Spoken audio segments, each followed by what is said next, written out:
یہ جتنے مولوی ہمارے خلاف ہیں جو کہتے ہیں انگریز کے پٹھو ہیں، یہ حضرت عیسیٰ علیہ السلام کو زندہ مانتے ہیں کہ نہیں مانتے ہیں؟ یہ مانتے ہیں کہ جب ان کو ضرورت پڑی تو اللہ نے ان کو آسمان پر اٹھا لیا؟ یہ مانتے ہیں کہ آسمان سے دوبارہ اتریں گے؟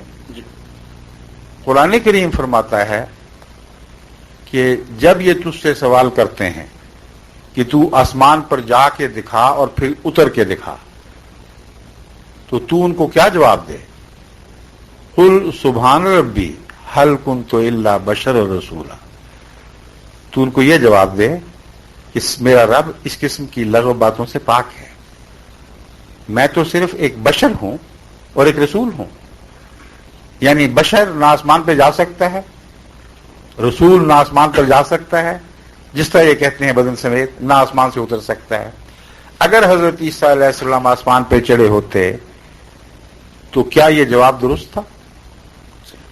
جب رسول اللہ صلی اللہ علیہ وسلم سے سوال ہوا کہ آپ جب تک چڑھ کر نہ دکھائیں اور اتر کے نہ دکھائیں ہم نہیں مانیں گے، تو خدا نے کیا جواب اسے دیا؟ تو ان سے کہہ دے میرا رب ایسی باتوں سے پاک ہے، میں تو ایک بشر ہوں صرف اور رسول ہوں۔ یعنی بشر اور رسول نہ زندہ آسمان پر چڑھ سکتے ہیں نہ زندہ اتر سکتے ہیں، انکار ہے اس بات کا۔ اور اسی وجہ سے عیسائی مسلمانوں کے اوپر مسلسل حملے کرتے رہے اور ہندوستان میں کثرت کے ساتھ ان کو عیسائی بنایا کہ یہ آیت وہاں کے پادری پڑھا کرتے تھے۔ جب تک احمدیت نے آ کے مقابلہ نہیں کیا دندناتے پھرتے تھے عیسائی، یہی آیت لے لے کے کہتے تھے دیکھو محمد رسول اللہ تمہارے رسول بشر تھے اور رسول تھے ان کا، ٹھیک ہے، قرآن کریم کہتا ہے بشر اور رسول آسمان پر نہیں چڑھ سکتے، بتاؤ عیسیٰ چڑھے ہیں کہ نہیں؟ کہتے چڑھ گئے۔ اتریں گے کہ نہیں؟ اتریں گے۔ تو پھر وہ نہ بشر رہے نہ رسول رہے، وہ خدا کے بیٹے ہیں۔ یہ دلیلیں جو ان کے ہاتھوں میں تھمانے والے لوگ ہیں یہ غیر احمدی مولوی ہیں، انہوں نے عیسیٰ کو زندہ کر دیا ہے اور اس کے ساتھ عیسائیت زندہ ہو گئی۔ حضرت مسیح موعود علیہ السلام جن کو آپ انگریز کا پودا کہتے ہیں، آپ نے یہ اعلان کیا کہ عیسیٰ کو مرنے دو کیونکہ اسی میں اسلام کی زندگی ہے۔ اب دیکھیں انگریز کا یہ پودا ہوا کرتا ہے جو ان کی دین کی جڑیں کاٹ دے، جو ان کے خدا کی موت کا کھلم کھلا ان کی حکومت کے دوران اعلان کرے، اور مخالف مولویوں کو اس پہ اور بھی غصہ آئے۔ سب سے بڑے کفر کے فتوے مسیح موعود علیہ السلام پر اس الزام میں لگے کہ آپ نے عیسیٰ کی زندگی کا انکار کر دیا، اور جو زندہ بنائے بیٹھے تھے آج تک انتظار کر رہے ہیں۔ تو انگریز کا پودا وہ ہے جو انگریزی خیالات ان کے عقائد کی تقویت دیتا ہے، اور ان کی حکومت کو تقویت دینے کے لیے سب سے زیادہ عیسائیت ان کے کام آئی ہے۔ یہ جو ساری دنیا میں اب غلام ملکوں میں عیسائیت پھیلاتے پھرتے ہیں، کیا آپ کا خیال ہے کہ ان کو واقعتاً ان کے سیاستدانوں کو عیسائیت سے محبت ہے؟ کچھ بھی نہیں۔ اکثر تو خود اپنی زندگی بے دینی کی حالت میں بسر کر رہے ہیں۔ ان کو یہ پتا ہے کہ سیاسی استحکام غلام ملکوں میں پیدا کرنا ہو تو ان کا مذہب بدل دو۔ سر یہ تو افریقہ وغیرہ میں جاتے ہیں یا مذہب ہے؟ افریقہ میں بھی یہی کرتے ہیں۔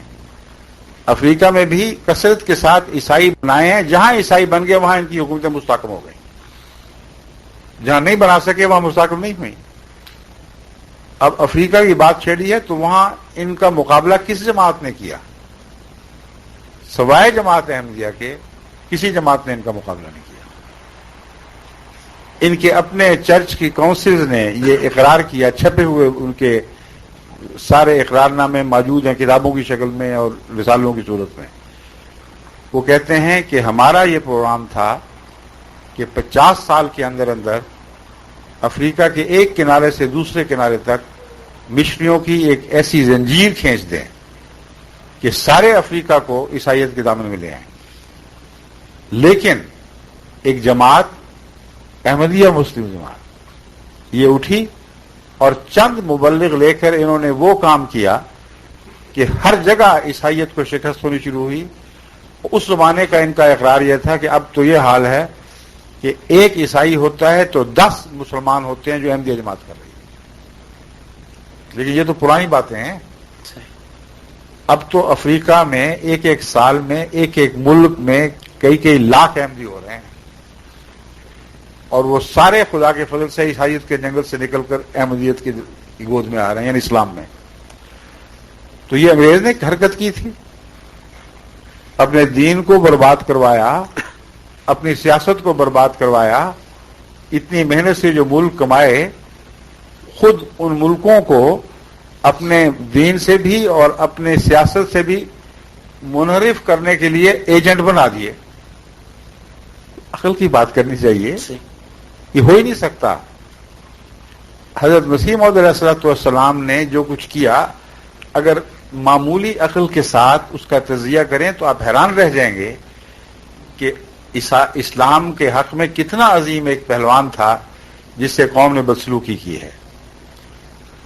حضرت مسیح موعود علیہ الصلوۃ والسلام کے دور میں یہ حالت تھی کہ ملا لوگ انگریزی کے بھی دشمن ہو کر، تعلیم کے دشمن ہو کر یہ فتوے دے رہے تھے کہ انگریزی اسکولوں کا بائیکاٹ کرو، انگریزی تعلیم کا بائیکاٹ کرو، اور صرف مدرسوں تک رہو. اور تیزی کے ساتھ ہندو تعلیم پر قبضہ کر رہے تھے.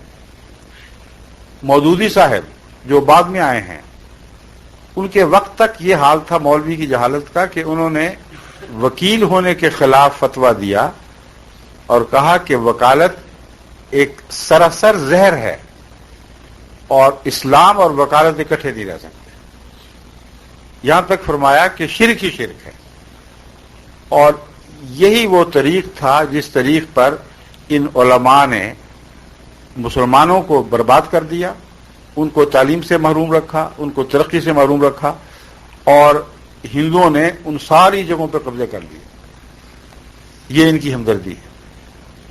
حضرت مسیح موعود علیہ الصلوۃ والسلام نے یہ تعلیم دی کہ دیکھو، تعلیم حاصل کرنا قرآن کریم اور رسول اللہ صلی اللہ علیہ وسلم کے ارشاد کے مطابق ہر مسلمان پر فرض ہے. ہر تعلیم حاصل کرو، ورنہ تم جواب کیسے دو گے ان کو؟ تعلیم حاصل کرو اور تمام دور کے مقابلوں میں ان سے آگے نکلو، لیکن دین ساتھ ساتھ رکھو اور دینی معاملات میں ان کے سامنے سر نہ جھکاؤ. جہاں انہوں نے یہ اچھی بات کریں ان کی تعریف کرو، جہاں بری بات کریں وہاں ان کا انکار کرو، لیکن دشمنی کی خاطر محض گالیاں دینا تمہارے کسی کام نہیں آئے گا. یہ تعلیم قرآنی اور اسلامی ہے کہ نہیں؟ جی.